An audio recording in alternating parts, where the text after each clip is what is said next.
Okay, so I am going to talk about the recent Tekken 8 Season 2 and how it's killing the game and how it's just terrible. Same thing as everybody else, but what sparked this in the first place, what sparked me wanting to do this video, was how crazy this was that, you know, obviously it's getting bad reviews and it has overwhelmingly negative responses on Steam, right? So we go on Steam for Tekken store page, right? It's overwhelmingly negative right now, right? It only has 10% of the reviews being positive. Only 10%, right? I even put in a bad review myself. It's only 10%. Now, the tweet that I made is that only 10% of the reviews are positive, and all the positive reviews say that it's bad, right? So I looked at some of the reviews, and it's just like, welcome to the new installment of the King of Iron Fist / Spammer tournament. Do you enjoy balanced fighting games? Do you like fighting different and cool characters with unique movesets with strengths and weaknesses? Do you like deep and expansive defensive options with parries, crouches, and sidestepping in a 3D environment? In that case, let's hope that the upcoming Virtua Fighter is good. So, you know, it's just like, this is a good review. This is supposed to be a good review. Or like this one right here. Devs teach people to block by blocking anyone whining about their game. Like this review is obviously not good. You know what I mean? Like, all the good reviews are also bad.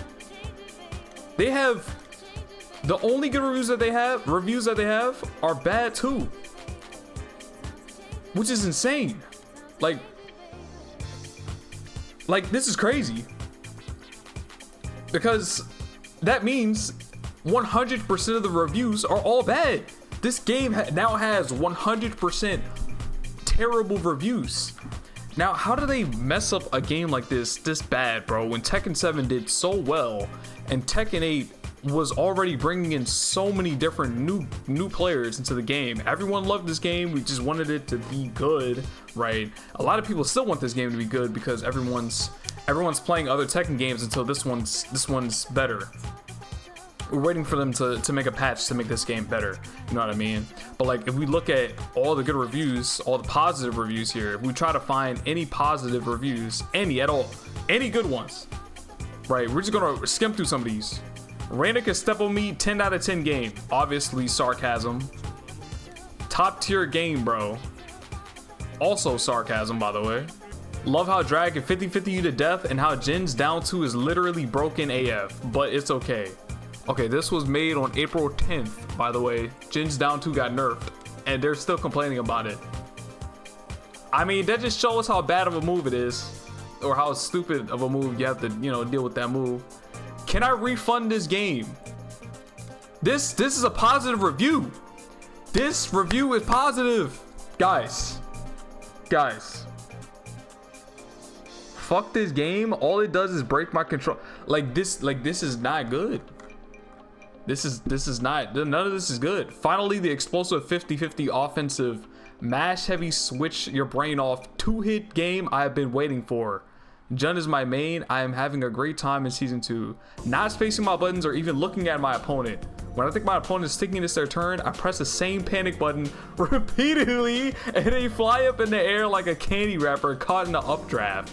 Also, I love all the changes introduced in season 2. Steve needed to be a more oppressive, I always said, and Brian totally needed a -12 on block hell sweep in combination with his untouched combo damage to make people truly shit their pants. I think Bamco should have added a horror to the tags. Great game, 10 out of 10. I mean, this is just not even a good review. This is not even a good review. This is not positive at all. These are all the recent reviews, by the way, in the past 30 days. 30 days, by the way. Which means, after looking at all of this, we're not finding a singular actual good review. Like, no one's actually saying that this season is great, right? No one's really actually, like, out of all these reviews, no one's really saying that. It's out of 30 days. This patch has only been out for 10 days since April 1st. It's only been out for 10 days. That just shows that this game in season 1, like, we're not even finding season 1 reviews. You know what I mean? None of these are even season 1. But this is the past 30. Oh, this is season 1 right here. Long-time Tekken player, put in a lot of time and got a lot of input from others. I think the game is a lot of fun for the casual player. It can be fun if you're looking to improve and really compete. But you'll notice the inconsistencies and the gameplay loop will become a bit annoying. Despite the balancing issues though, I think it's still the best fighting game out right now, next to Street Fighter, and worth investing time into, especially heading into season 2 and the promising changes it is bringing. The promising changes. This is March 15th. This is before season 2, by the way. This is what people had to say about the game before season 2 even dropped. So it's like, we had expectations. This game already was like, it was already not going in a good direction, but we still really loved the game regardless. Now, they kind of just shit the bed. You know, this guy would not make the same review going into season 2, obviously. 2,000 bad reviews every week, actually, every week, which is insane, by the way. I'm gonna just give my thoughts on what I think they should do for season 2, because I'm starting to understand that it is difficult to just give a review and just to say that it's just bad without giving any real input. So I'm gonna say that Tekken 7 was a successful game, right? That game was very successful in and of itself. This game right here, Tekken 7, right? The reason why it was successful in the first place, it has very positive reviews, very positive throughout its entire lifespan. The reason why is because the rage drives in that game were centered around, rage. Like in this game, the hype came from people being on a pixel and finding a way to come back. If you're a bad player, you cannot find a way to come back. If you're a good player, you can find a way to come back and you can make the game hype, right? That's just how it is. If you can use heat at the start of the game, that completely kills all the hype, because that's a resource that you didn't have to work for. First of all, if you get put into a combo, you have to live from the combo, and you also have to not die from a pixel, right? So you have to be able to be at that level where you don't die from a pixel and then use your rage to then make a comeback. That's so much work you have to put in compared to heat, which is at the start of the game, free resource. You never even have to think about it. You can just steamroll the opponent from the start of the game. From full health, you can steamroll the opponent where they just can't even play the game at all. 50-50s all day, right? That's number one. It's not centered around rage. There's nothing hype about that. Zero things hype about that. That's number one. Number two is that Tekken 7 had... Tekken 8 made it so you cannot sidestep moves anymore. They have a lot of moves which are completely homing. You cannot sidestep them at all. There is no weaknesses with characters anymore. Weaknesses is a thing of the past. But that is the reason why fighting games are so good, is because a character has a weakness in the first place, right? They have weaknesses that you can exploit, and in Tekken 8, they've taken that away. Jun is a character that has a fully homing mid that's also plus on block and puts you into a 50-50. Azucena, her new moves also put you into 50-50s over and over, and the mid is a wall splatting move that is also plus on block, so she puts you in the same situation again and again. There are no weaknesses, are actually a thing of the past. There is no such thing anymore. Characters like Jack, right, are characters where you just rush them down all the time, and there's nothing that Jack can really do about it besides take it, because he doesn't have a hop kick, doesn't really have good panic tools like that. He does have panic tools, but they don't give that much damage, which is why it's a good thing for you to keep being aggressive against Jack. That's his weakness. Like, every character had weaknesses. Now Jack doesn't have to deal with any of that, because he can go in on you at any time and any place at any moment with 2-1 up for 1+2. I made videos on this too as well, by the way. I made videos on this right here. The most broken Tekken move to date. This one right here. 2-1 up forward 1+2, right? Completely, like, offense completely kills off all weaknesses a character would have had. 2-1 up forward 1+2. You cannot press against this move. You can't mash against this move. And it's also +8 on block. And it also gives a guaranteed hit on hit. And it also does more damage. The chip from this does more damage if you're in, this is only if you're in heat, but if you're not in heat, it's pretty close. It does the same damage as if you would have gotten hit by his down back 1. You blocking this mid that's +8 on block is the same as you getting hit by down back 1. His down back 1.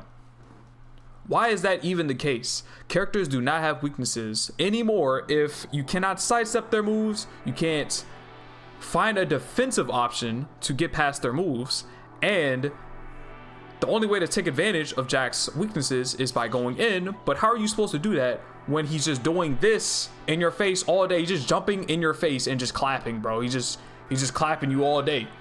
This is all he's doing. Make some noise, guys. Make some noise for Jack 8. You know, this is not it, man. This is not it. This is really not it. Next biggest thing, one biggest thing was heat is too accessible. It should be in rage. Number 2 is characters don't have weaknesses because you cannot sidestep anymore. They're 2+ and there's too much chip. And that goes on to my third point, which is, by the way, that this game has way too much chip damage. Not just way too much chip damage. The problem is that you should not have chip in Tekken 8 at all. Street Fighter is a game that does have chip, and it's always, I'm pretty sure that game has always had chip. I don't play Street Fighter too much, right? 2D games have had chip for the longest time. They've balanced around chip damage all the time. Tekken is a 3D game that does not need chip. It doesn't need chip. You can have a game that is very aggressive, right, with all these plus frames and stuff, with heat and all that, but does not require chip. It doesn't require chip in the first place. And what's even worse than this, what's even worse than all of this, is what I'm doing to this paw right now on the screen, is that I don't even need to use my heat here in order to do this much chip and in order to get this many plus frames. I'm +8 over and over and over. If you press, you are going to die, which is what he did. Look, I'm +8 here. If he presses here, he dies. Even if he power crushes, doesn't matter, you still die. He gets hit, he gets wall splatted. Now I finally am using my meter. After I don't even need my meter in the first place, but you know, I might as well. It's cool that I got it, you know? Like, it's cool that I got it. Like, stuff like this is just like, is killing off the game. This is killing off the game because no one wants to play against this. And even this is the biggest problem with this whole situation, and why these moves not costing meter is a problem, and why not having it to work for your meter, right? So in Street Fighter, you have to work for your meter. You have to gain up meter first to then be able to use your meter. This game, you don't have to do that. Here's the biggest problem of why this is a problem. In this game, it's very hard to tell a beginner player or someone who's just started the game a week ago, started the game a month ago, started the game even a year ago, how to deal with these moves. There is no way I can't figure out a way to tell a newer player how to deal with these moves properly. Like, it's like, okay, you dealt with it one time in a very, like, it's not in their favor. Nothing, being on defense is just not in your favor in the first place. Like, defending against these moves is not in your favor. So there's nothing I can really tell them which would be definitive or really that helpful for that long. Because if you're blocking, you're doing something wrong. That's the moral of the story. If you are blocking in this game, you're doing something wrong here. And that's why it's hard to tell a beginner player on how to get better at this game. besides just mashing, obviously, because mashing is the easiest thing to do and it's what they're promoting, you know. So that's just my thoughts. Oh, and another bigger thing is that beginner players also say they don't like this game, you know. Surprise, surprise. But yeah, that's kind of my thoughts on the game and like what they should do and stuff like that. This is kind of like just a random video that I just did. If you guys like this, you know, make sure y'all sub and all that. I like to get my YouTube going and all that too. And yeah, hopefully they fix the game soon. Patch will come out soon, and you know, things get a little bit better. But right now they're not. Right now they are just not, and that's sad. But I do love this game. All right, y'all.